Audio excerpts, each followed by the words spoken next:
Hello, everybody, and a familiar face on the channel here. Big welcome, Matt SB. And I haven't brought you on just as soon as Coventry's unbeaten record has been ended. A bit of inopportune timing, but I wanted to just talk about Championship promotion at large. First of all, though, what are your thoughts on Coventry generally?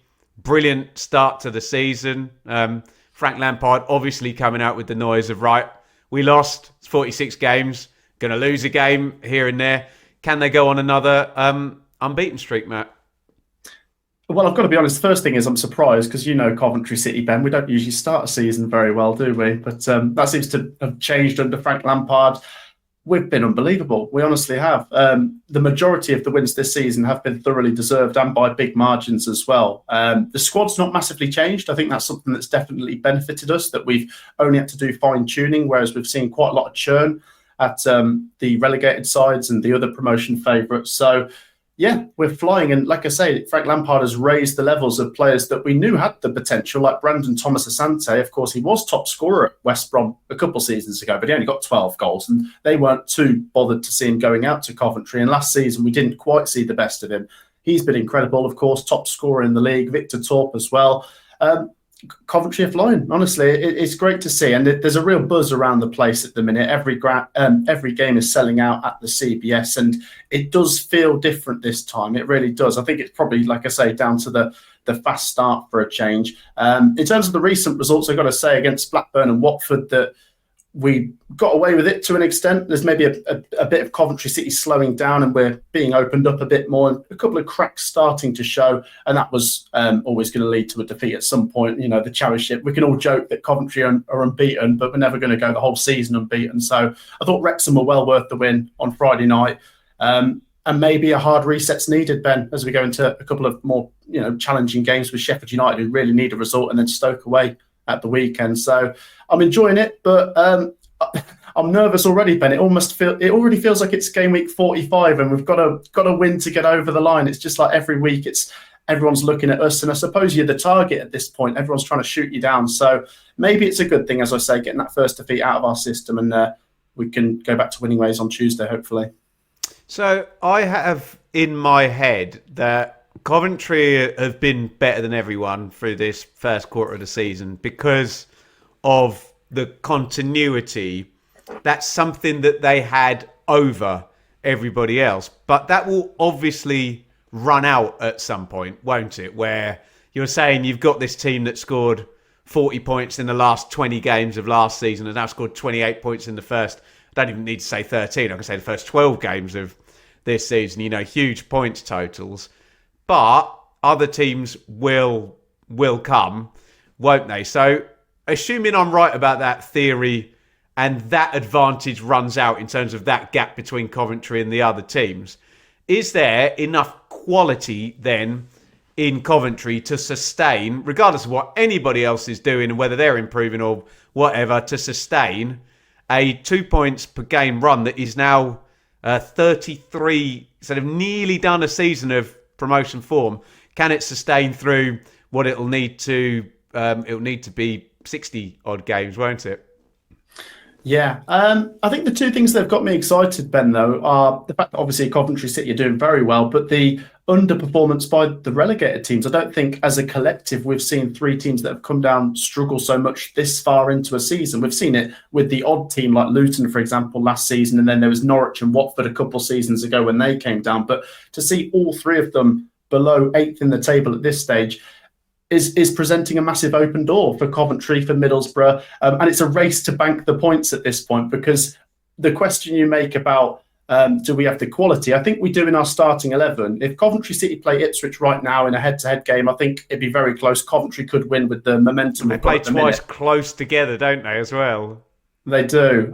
If anything, I would prefer to play Ipswich now, or having already done so. I wonder if we're going to get to a point, because I'm looking at that gap between Coventry and Ipswich, Ben. Was it 10 points or just under that now? But there is the game in hand. I don't see it growing much, but can Coventry just hold it or just not let it close that quickly? Because you know that Ipswich Town, with the quality they've got, I think you've said before that the patterns of play, they're going to start to come.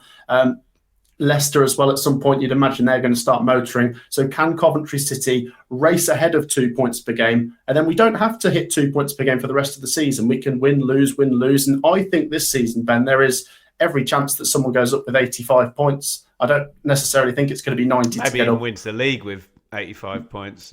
Strange Exactly things that. have happened, yeah.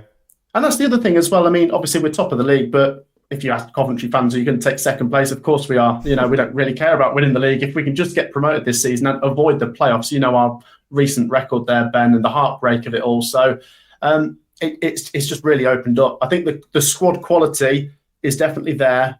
We just haven't. I mean, I know people say Coventry City have spent quite a bit of money, and we have, but you look at Birmingham and Wrexham and other teams that have been in the Championship for a couple of years now spending quite a bit of money, and that's maybe where Coventry City don't quite have the depth. I think in certain areas behind Milan Van Avac, you've got Ken Kessler-Hayden. He comes in, he's a good fit. We've got Wolfenden now as the backup centre-back. But I wonder if we get to January and we get 3 injuries Matt Grimes would be a massive blow if he got injured, but hopefully he won't. He's a machine. But there's a couple areas where we don't have the backup, and that's maybe where Coventry City could be undone later in the season. And just quickly, one more on Coventry. I hear what you say about the games against Watford and Blackburn, and I give them a little bit of a pass for the Wrexham game. One, on the basis that 3 out of the back 4 changed, and 2, that Windass and Moore were absolutely brilliant for the second half as well. You won't play against the front 2 playing like that every week. But just quickly on the attacking defence balance, could that be refined a little bit, because they are scoring ungodly amounts of goals? And I suppose there's a bit of an argument, this is me answering my own question, that remember Norwich under Farker, or even Ipswich under McKenna, didn't matter about the attack defence, you can see tons of goals, but if you're winning games, you'll still rack the points up, especially in a 46 game season, won't you? But is that the kind of weakness, the balance between attack and defence, if there is one from a team that's been unbeaten the entire season until last week?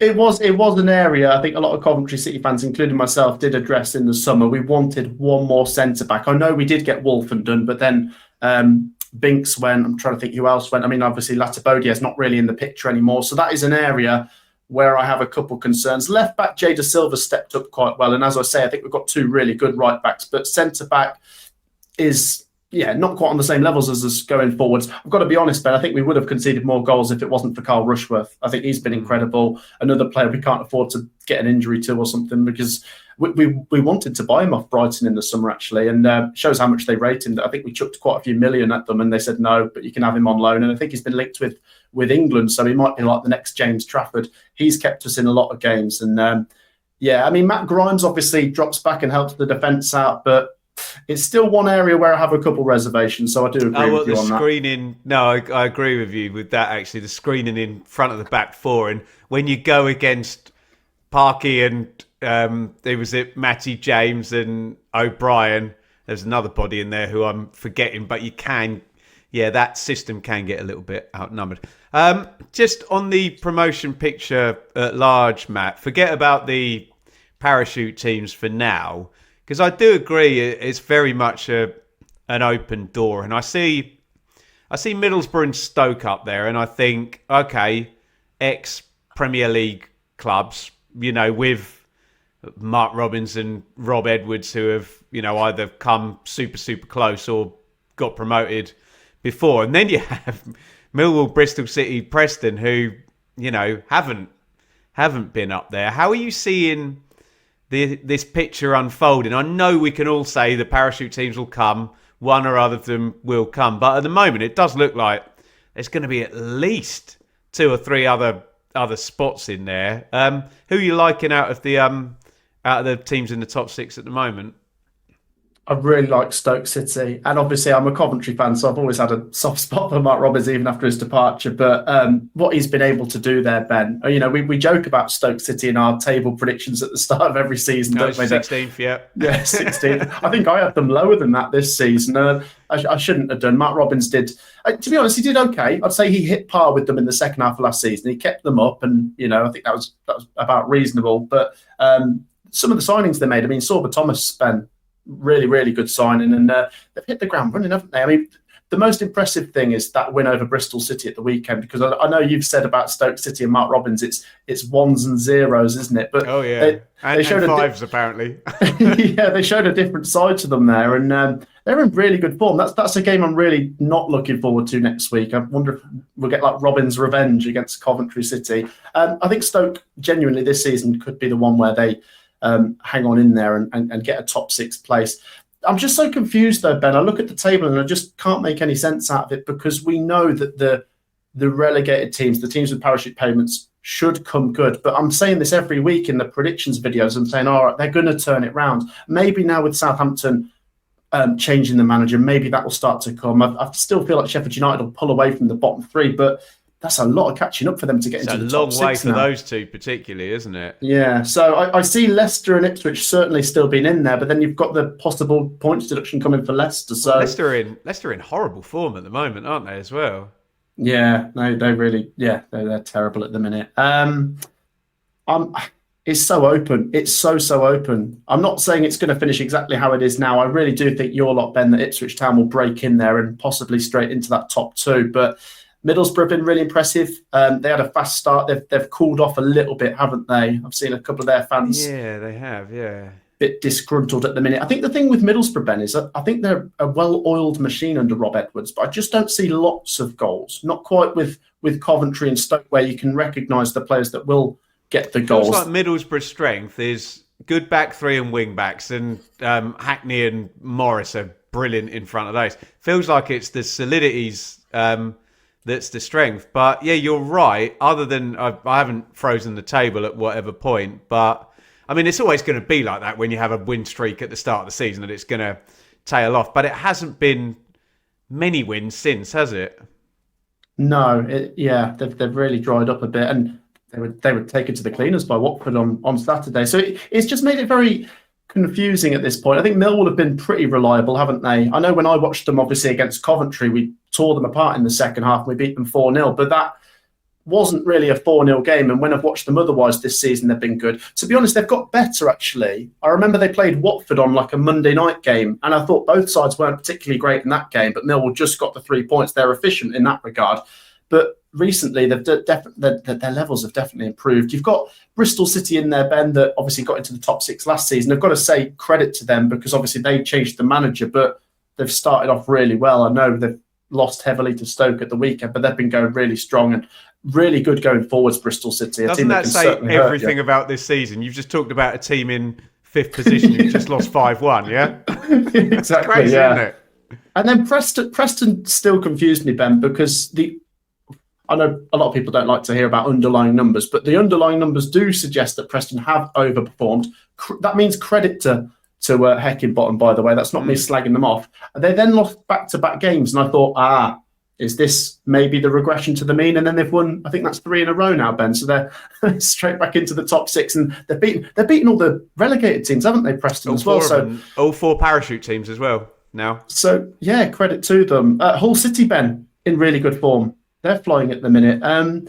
Charlton as well. Like, where have they come from? You know, we spoke about Birmingham and Wrexham in particular being the 2 coming up that we thought would be really going for it. And I still think in time those 2 are going to march their way towards that top 6. But Charlton have been very good. And maybe I shouldn't be surprised with Nathan Jones there. So I really don't know, Ben. You know, I love to predict things, but this is just carnage and it changes every week. Do you almost feel that even though Birmingham haven't clicked yet, that they almost have a higher ceiling than the likes of, and this will annoy those teams that haven't been up there before, say Millwall, Bristol City and Preston, who are in the top 6, you know, that capacity to get a few injuries in the winter and, you know, replace the players and, you know, maybe go in January and improve the squad, get a loan signing in or something. I still wouldn't even write Birmingham out of the picture there. I know we've gone most of the way down. Where are you with Ipswich, Leicester and Southampton then? Because it is very easy to look at a league table and say that Southampton are 21st with a quarter of the season done, and it's just too much. I don't do some very, very quick maths, but if they were to score 60 points now from the remaining, what would it be, 30? Well, actually, let's give them 2 points per game, would be 66 points. They'd land at 78. And what if the playoffs are 75? So you're almost at a point with a Southampton, and even more so for a Sheffield United, where the expectation would be playoffs. So are you ruling those two out, or could there be a surge with the right manager change at Southampton? And where are you pitching Leicester and Ipswich? Well, with Southampton, it's we sort of stand at a crossroads with Will Still having just gone out the door. The thing we've always, all of us have said, all the content creators, is that Southampton's underlying numbers have been really good. You keep looking at the XG and it's like Southampton should be in the top 4, but they're just not ruthless enough. And I think they're there to be beaten. Otherwise, they're just losing silly games. And at St Mary's, they look poor. And it's the same at the King Power, Ben. I feel like I could see resemblance between Leicester and Southampton, that the atmosphere is not really there. There's not really an engagement. Whereas the difference is at Ipswich, I know it's an old school ground, Portman Road, so I've always preferred the atmosphere at those kind of grounds. But the Ipswich fans are still there. I know there's been some frustrations, but they're still there. They're still behind Probably because McKenna. the manager hasn't changed, hasn't it? Yeah. Exactly, yeah. So McKenna's the heartbeat at Ipswich, and the quality as well, Ben. That result against QPR, the fact that you'd beat Norwich for the first time in 16 years as well. I know it's not been perfect this season, but there's signs there. There's also the game in hand that things are starting to come. And even if in the meantime you just need those quality players to nick games and win 2-1 and 1-0, then, as you said before, the patterns of play will start to come. I still think Southampton are going to turn it around from where they are now, and Sheffield United and Leicester for that matter. But the thing you just said there, Ben, is for Southampton to get to 78 points or whatever it is, they have to average now. Automatic promotion form, yeah. Yeah, top 2 form. It's just hard to see it right now when they've been averaging like 1 point per game. So I think it's still there definitely for Ipswich and Leicester where they are in the table. But for Southampton and Sheffield United, they've just first of all got to try and get towards mid-table and then see where we go from there. But as we always say, you can't win the league in the first half of the season, but you can certainly lose it. Yeah. Let me ask you one horrible question to finish with. So we're in a 3-game week now. We have these two.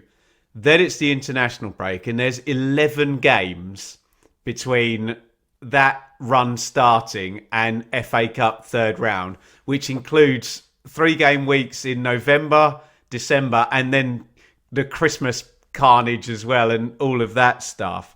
Can you pick me one team that you think might shoot up the table a little bit, and can you pick me one that might have a little bit of a struggle through the winter and not be where they are right now? Who you really liking for a trend up, and who for a trend down? Is it too obvious to go for one of the relegated teams, Ben? Should I try and think outside the box? Well, the obvious answer for me is Ipswich and Southampton. I think Southampton, now that they've changed the manager, the quality they've got there, Ben. Adam Armstrong, for example, is just going to bag goals, and if they get the right manager, that actually, this is a team, Ben, that I backed to win the league. I know most people had Ipswich and then Southampton second. I think I swapped them round just because I thought... Oh, bloody Birmingham, for God's sake. Oh, yeah, Birmingham up there. It's just been such a hard league to predict. But you got Manning as well. Ryan Manning has been decent at Southampton this season, despite everything. So I think they'll turn it around. But in particular, I'm looking at Ipswich, Ben. Back-to-back wins. I think the main thing is you're going to be hard to beat at Portman Road. I know there was the Charlton game, but I think that might be an outlier.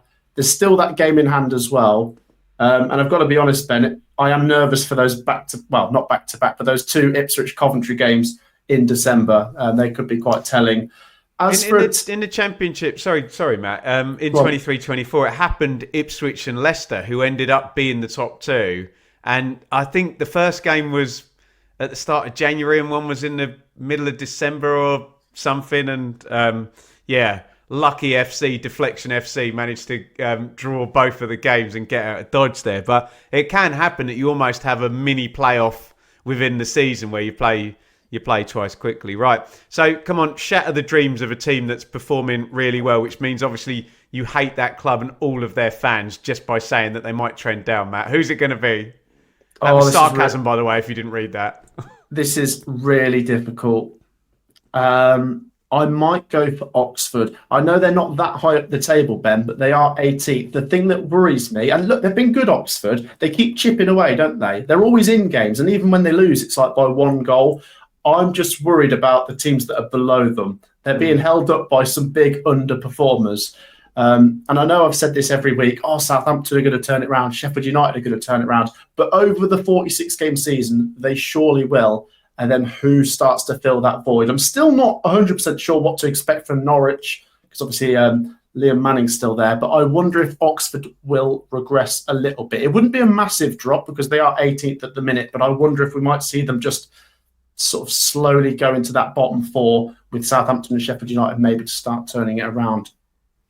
Brilliant, Matt. Nice to catch up, and I'm sure if we do it again in a couple of months, we'll be equally confused because it's just the Championship. It doesn't matter how many years you study it for. 3 teams passing one end, 3 the other, and it's just absolute chaos each and every year. But thank you for your thoughts. Let us know where people can find the Matt SB channel and what's going down over there. Yeah, we've got League One predictions with Benjamin Bloom. Check them out. Obviously, we're into game week 15 now, I believe. It might be 16 after the FA Cup first round last weekend. Obviously, myself and Sophie are doing predictions covering the Championship because we've got a 3-game week and we've got Premier League stuff over there as well. And I will say, check out Conor McGilligan's channel because we'll be doing the 3 at the Back podcast there tomorrow, won't we, Ben? We will indeed, and busy week. So thank you everybody for watching. Thumbs up, comments, get your thoughts in on anything Matt's had to say. And the Championship promotion picture, are you as confused as the rest of us? Let us know down there in the comments.